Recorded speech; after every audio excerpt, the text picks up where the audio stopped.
Bonjour messieurs, j'ai une bonne nouvelle pour vous. Enfin, vous allez pouvoir payer plus d'impôts.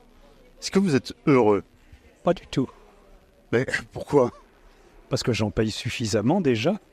Eh ben, il va falloir en payer plus là encore. Donc c'est pas une bonne nouvelle, mais une mauvaise nouvelle.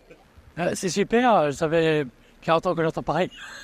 Mais bon, après on verra, bon, au nouveau pénis, tant qu'on va dire que ça n'a pas été voté, on ne sait rien. Il y a peut-être une motion de censure qui va être votée cette semaine.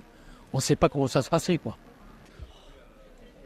Eh ben c'est une excellente nouvelle, hein. On est très heureux de payer des impôts aujourd'hui en France. Et voilà, non, ça me fait pas du tout plaisir de payer plus d'impôts parce qu'aujourd'hui, on est déjà surimposé, surtaxé pour un pays comme la France. Alors oui, il y a des nombreux avantages, mais c'est vrai que ça reste quand même un sujet d'actualité et on espère que la situation se décantera à notre avantage, c'est-à-dire payer moins d'impôts. Ça me fait une belle jambe. Ah carrément. Je suis pas dans le système, je suis pas dans les normes. En vérité, oui, vous m'avez demandé si je parlais français. Oui, je parle français, je parle anglais aussi, je parle espagnol. Mais je serais plutôt espagnol que français. La France, ça me convient pas. Vous n'êtes pas dans le système, c'est-à-dire? C'est-à-dire que le système est pourri. J'ai pas envie d'en faire partie. Oui et non. Pourquoi? C'est-à-dire que ceux qui payent les impôts, c'est toujours les mêmes, et les plus riches, ils en payent toujours moins. Donc les plus riches s'enrichissent et la classe moyenne, ils payent pour les plus pauvres et pour les plus riches. Ça dépend si c'est bien redistribué, moi je suis heureux. Faut que Non. ce soit bien redistribué par contre. Non, ça comptait pas là-dessus. Ah non, pas du tout. J'en paye déjà assez comme ça, hein, de toute façon. Hein. Malheureusement, quoi. Il faudra en payer plus là. Ben, d'après ce que j'entends, oui, ça va être le cas. Malheureusement, mais qu'est-ce que vous voulez y faire? On va rien pouvoir y changer. La conjoncture actuelle est fait qu'effectivement, où trouver de l'argent, hein, la politique du gouvernement, c'est les impôts. Donc, écoutez, il y a peut-être d'autres pistes. Je ne suis pas un spécialiste, mais je pense qu'effectivement, on abuse déjà, sachant qu'on est déjà le pays, je crois, recordman dans les impôts. Hein. Le nouveau ministre, il est arrivé. Il a regardé la feuille des comptes. Déficit qui explose, la dette qui explose. Tout est dans le rouge. Il n'y a rien de nouveau. Parce que ça fait un moment que c'est comme ça. Qui va payer? Alors on nous dit, vous inquiétez pas, c'est les plus riches qui vont payer. Sauf que les plus riches, soit ils sont partis, soit ils ont trouvé des combines, ou soit ils ont trouvé un petit moyen pour pas payer du tout d'impôts. Hein, la petite mallette et tout, la petite combine avec l'homme politique. Alors, c'est toi? La mallette, la grosse mallette. Alors, c'est toi, c'est moi, c'est tous les Français qui sont là, qui vont devoir payer l'addition. Peu importe, ça sera un impôt, une taxe, on va inventer un truc, enfin voilà. C'est toi qui vas payer, c'est moi. Exactement. Ben écoutez, moi depuis quelques années, j'ai remarqué par rapport à l'inflation des prix, par exemple dans les supermarchés. Il y a 10 ans, avec 50 €, je remplissais 2 sacs, limite presque un caddie. Aujourd'hui, avec 50 €, je remplis un sac en carton. Vous voyez les petits sacs en carton là qu'on nous fait payer, 15 centimes. Et aussi, je veux parler aussi de tout ce qui augmente et les salaires n'augmentent pas. Les loyers, ils augmentent, les factures augmentent, l'eau, l'électricité, il y a tout qui ont augmenté.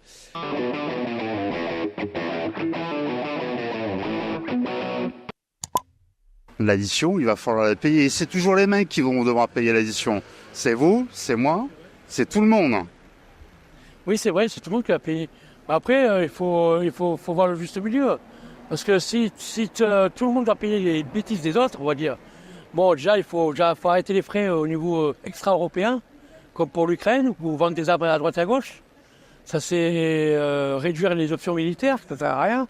Parce que c'est pour ne pas faire la guerre après, soit on abaisse les frais, en plus d'économies, quoi. Et là où on fait les économies, c'est là où l'État ne veut pas toucher. Le militaire, l'argent qu'on donne à l'Ukraine, l'argent qu'on donne à certains pays pour se faire la guerre entre eux, à quoi ça sert? Oui, c'est vrai, non, mais totalement. Et aujourd'hui, c'est là où on voit il y a une vraie division en fait entre les ultra riches qui, comme vous avez dit, trouvent des moyens pour payer mon impôt et en fait et cette classe qui est la nôtre aujourd'hui, qui sommes les jeunes actifs ou des personnes qui ont fait un travail honnête toute leur vie mais qui n'ont pas eu l'opportunité de faire plus d'argent possible. Et donc c'est vrai qu'aujourd'hui, c'est un peu cette classe-là qui en pâtit. Et donc il y a besoin de se remobiliser et de trouver une réelle solution pour qu'on rééquilibre un peu l'ordre dans la société. On paye beaucoup plus d'impôts, mais derrière, au niveau des services, que ça soit la santé, la police, la justice, l'éducation... Alors, ils se touchent plus de 7 000 € les députés. Ils sont combien? Ils sont 2 fois plus qu'aux États-Unis. Il y a un député pour n'importe quoi, il y a un ministre pour... vous voyez, je veux dire, il y a trop de ministres. Déjà, enlever la moitié des ministres, ça fait beaucoup d'argent d'économiser. Et aussi les gens, les immigrants, les immigrés, enfin, j'ai rien pour les immigrés, enfin, qui les renvoient comment ça s'appelle ça, vous savez, qu'ils envoient en France, ça coûte 13 000 € pour les renvoyer à leur pays. Je disais ça, ça va pas. C'est une broutille, ça. Ben oui, ça va. Et aussi, je voulais parler de la Martinique, où il y a la hausse des prix en ce moment. C'est intolérable ce qui se passe. Je vois des vidéos où il y a des gens, ils font des courses.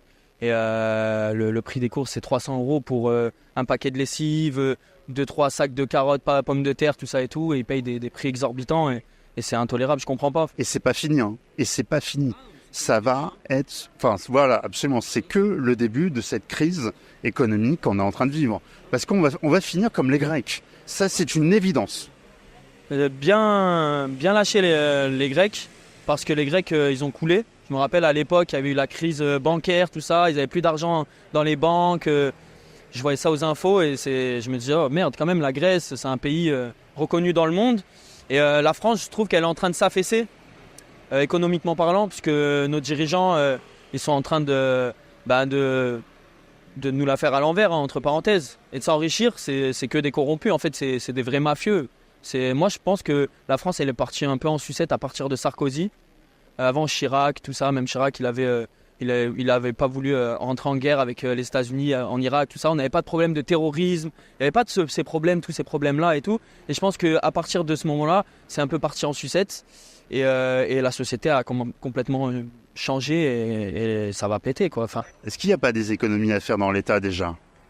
S'il y a des économies à faire dans l'État, écoutez, je vais pas parler trop politique, mais enfin bon, je pense que dans le domaine de l'immigration, il y a sûrement des choses à faire.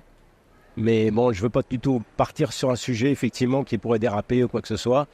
J'ai mes convictions, effectivement, ma vie professionnelle m'a amené à être confronté justement à des situations qui me disent qu'effectivement je pense qu'il serait temps qu'on tape du poing sur la table et qu'on prenne des décisions. On ne peut pas accueillir toute la misère du monde, tout simplement.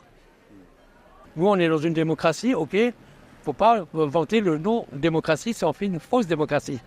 Parce qu'on s'accroche au pouvoir avec toutes les solutions qu'on a. On ne respecte pas la législation, même si la gauche est passée de très quelques voix. Mais la démocratie dit qu'on doit respecter les votes. On n'a pas respecté en 2007 avec Sarkozy pour les élections européennes. Ils n'ont pas respecté cette année, on va aller où, quoi. Est-ce qu'on est encore en démocratie? Moi, j'ai déjà fait des reportages sur cette thématique. Il y a un problème, les gens se sentent de moins en moins dans une démocratie. Non, oui, complètement, mais il n'y a pas de démocratie du tout. Parce que si vraiment il y aurait une démocratie, on va dire comme dans les années 60, les gens avaient plus de liberté, plus de choix, on leur donnait la parole, il y avait la liberté d'expression. Le journaliste pouvait poser des questions à des politiques sans tabou, dans les années 60, mais depuis les années 80, c'était le renfermement. On rentre dans un parti communiste, une Europe communiste, on va dire. Je dirais pas nationaliste, parce que les extrêmes qui montent à droite et à gauche, c'est pas le plus gros du problème. Le plus gros, c'est que l'Europe devient nationaliste à chaque pays. Ça va devenir une Europe d'État, parce que l'Europe, qui actuellement ne sert à rien. On donne l'argent des milliards d'euros à l'Europe. À quoi? Pourquoi faire? Pour nous ruiner derrière? Après, on est en déficit. À l'époque des années 80, on avait très peu de déficit comparé à maintenant, et le chômage était en baisse par rapport à maintenant. Et là, depuis 20 ans, le chômage est toujours à 3 millions de personnes. Dans le domaine social, effectivement, je pense que même au niveau peut-être Il y a trop d'aides en France? Il y en a pas mal. Il y en a pas mal. Je reviens effectivement peut-être au sujet précédent. Effectivement, donc on paye beaucoup déjà. Nos mutuelles n'arrêtent pas d'augmenter. Effectivement, c'est également une pompe pour certaines administrations.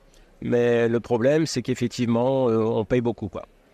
Alors, on paye beaucoup d'impôts, mais De l'autre côté, au niveau des services, que ce soit les hôpitaux, l'éducation, la police, la justice, il n'y a rien qui fonctionne en France. Alors on paye énormément pour au final avoir des services. Alors, si vous me parlez de police-justice, c'est un petit peu mon domaine. Et effectivement, je pense qu'il y a toujours, j'en reviens au même, des mesures à prendre. Et déjà qu'il y a une concordance entre la police et la justice. Maintenant, sans parler peut-être du côté financier, mais si déjà des mesures étaient prises sur le plan justice, je pense qu'au niveau de la police et de la gendarmerie, on pourrait mieux soutenir la politique. Comment tu trouves la société d'aujourd'hui? Complexe, C'est-à-dire? divisé. Je me rappelle à l'époque, moi j'étais petit, mais je le ressentais déjà. Début 2000, on avait gagné la Coupe du Monde en 98, les gens ils étaient soudés, tout ça et tout. Et depuis les années 2010-2011, ça a complètement changé. Les gens sont perso, ils ont peur, je sais pas, c'est bizarre. À qui la faute?